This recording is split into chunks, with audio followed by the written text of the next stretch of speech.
আমরা আজকের এই আয়োজন থেকে দৃঢ় কণ্ঠে ঘোষণা করতে চাই, আগামী 24 ঘন্টার ভেতরে যারা এই ধরনের ঘটনার সাথে জড়িত এবং এই ধরনের ন্যাক্কারজনক ঘটনার যারা নির্দেশদাতা তাদের প্রত্যেককে গ্রেপ্তারের আওতায় নিয়ে এসে তাদের বিচার কার্যকর করতে হবে। শরীফ ওসমান হাদী ভাইয়ের যে সংগ্রাম, সেই সংগ্রাম মূলত আমাদের সংগ্রাম, সেই সংগ্রাম মূলত জুলাইয়ের সংগ্রাম। আজকে যারা শরীফ ওসমান হাদী ভাইয়ের উপরে আক্রমণ করে তার কণ্ঠস্বরকে থামিয়ে দিতে চায়, তাদেরকে আমরা স্পষ্টভাবে বলতে চাই, একটি কণ্ঠস্বর থামিয়ে দেওয়ার চেষ্টা করা হলে আজকে আমরা দেখেছি বিক্ষুব্ধ জনতা ঢাকা বিশ্ববিদ্যালয়ে নেমে এসেছে। আমরা স্পষ্টভাবে বলতে চাই, যারা এই ধরনের ষড়যন্ত্রের সাথে জড়িত এই ইন্টারিম সরকারকে দ্রুত সময়ের ভেতরে তাদেরকে চিহ্নিত করে গ্রেপ্তারের আওতায় যদি না আনা হয়, তাহলে এই সরকার যেই জীবন মান এবং জনতার যেই সিকিউরিটি সেটি নিশ্চিত করতে ব্যর্থ হয়েছে বলে প্রমাণিত হবে।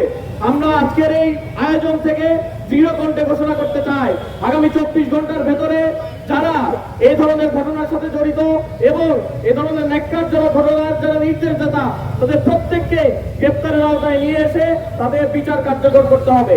একই সাথে আমরা শরীফ ওসমান হাদী ভাইয়ের সুস্থতার জন্য আমরা আল্লাহর কাছে প্রার্থনা করছি, যাতে করে তার যে সংগ্রাম, সেই সংগ্রাম আমাদের সাথে মিলিত হয়ে সুন্দর বাংলাদেশ গড়ার যে স্বপ্ন আমরা দেখেছি একসাথে, সেই সংগ্রামে আমরা সকলে আবার একসাথে লড়তে পারি, সেই দোয়া করে এবং সকলকে আজকের এই আয়োজনে আসার জন্য ধন্যবাদ জানিয়ে শেষ করছি।